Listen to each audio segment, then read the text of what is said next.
crois qu'il y a un contraste très étonnant entre l'ampleur de la répression que subissent les Ouïghours dans la province du Xinjiang et le silence effectivement qui existe encore aujourd'hui sur cette situation.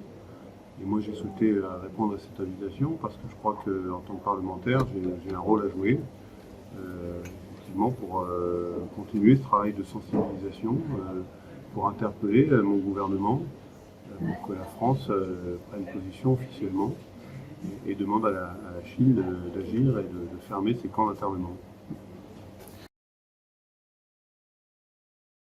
Moi, je suis là très modestement, parce que justement parce qu'il y a ce silence, je suis un sensibilisé de la dernière heure. C'est-à-dire que j'ai été sensibilisé par Raphaël Glucksmann, par effectivement la publication des China Cables grâce aux journalistes consortium des journalistes d'investigation et grâce au Monde qui ont révélé le contenu de ces China Cables, grâce au prix Sakharov pour Ilham Tohti. Tout ça fait qu'aujourd'hui on en sait un peu plus sur ce que subit la communauté ouïghour en Chine.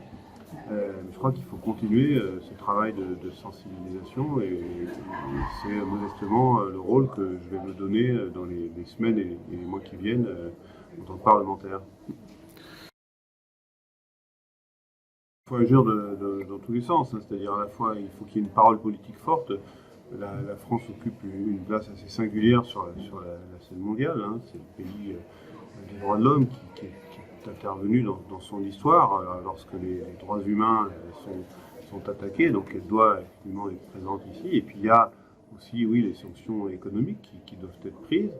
Le gouvernement américain en a pris des sanctions et je crois que l'Europe peut jouer son rôle aussi de grande puissance économique qui prend des sanctions économiques ciblées à l'égard de la Chine parce que effectivement elle agit comme elle agit en direction des Ouïghours.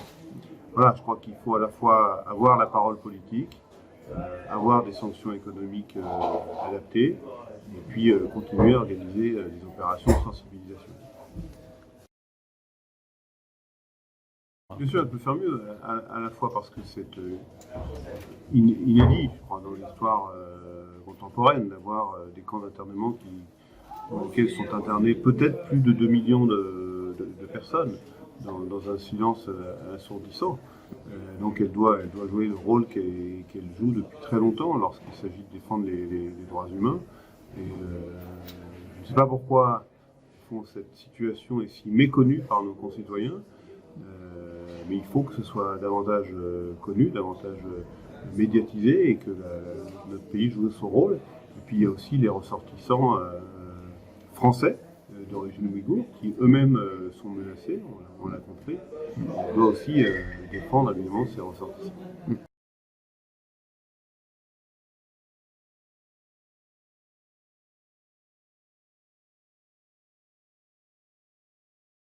J'ai vu ça comme vous. Voilà, parce que c'est sûr que c'est plus compliqué de gérer cette situation face à un pays comme la Chine que face à d'autres pays qui sont des dictatures avec lesquelles on a peu de relations et évidemment c'est plus facile de critiquer et haut et fort les attaques de ces gouvernements contre les droits humains. Voilà, c'est vrai que la Chine est une grande puissance avec laquelle on a des relations économiques et que ces relations économiques, il ne faut pas l'oublier, ce sont des emplois en France.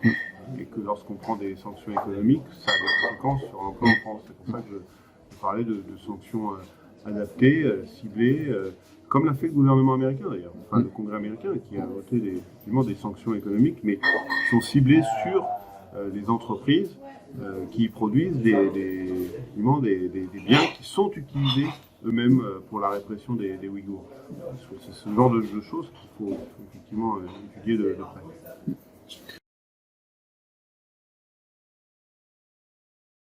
Il faut toujours parler, et donc c'est pas parce qu'on parle des sujets qui fâchent qu'on ne continue pas à avoir des relations avec la Chine. On a vu plein d'autres exemples avec d'autres pays. Donc on a eu en commission des affaires étrangères de l'Assemblée nationale un échange avec le ministre des Affaires étrangères qui lui-même a dit que la France exhortait la Chine à fermer ses camps d'internement et à inviter de toute urgence la haute commissaire aux droits de l'homme des Nations Unies, Michelle Bachelet. Donc le ministre lui-même nous a dit que le président Macron en avait parlé au président chinois, dans une conversation privée, puisque ça n'a pas été rendu public, mais en tout cas, c'est un premier pas. Voilà, en parler, faire pression, ça ne veut pas dire rompre les relations diplomatiques et économiques. Il n'y a pas que la France ou l'Europe qui a besoin des relations avec la Chine. La Chine aussi en a besoin. C'est pour ça que dans le cadre de ces relations-là, il faut aussi se parler franchement lorsque les droits de l'homme sont en jeu. Les relations entre le Parlement, entre le Congrès américain et l'exécutif américain ne sont pas forcément les mêmes qu'entre le Parlement français et le président de la République en France, mais en tout cas le Parlement français va jouer son rôle, je l'espère. En tout cas moi je vais prendre l'initiative dans les prochaines semaines pour organiser à l'Assemblée nationale une conférence de sensibilisation sur la question, puisque notre rôle de parlementaire, qu'on soit de la majorité ou de l'opposition, c'est bien sûr en partie d'interpeller le gouvernement lorsqu'il le souhaite.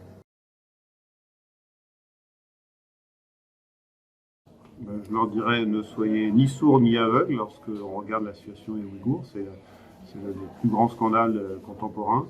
Une répression de masse avec des millions de personnes qui sont internées. Et donc, ouvrons les yeux et surtout parlons-en et agissons.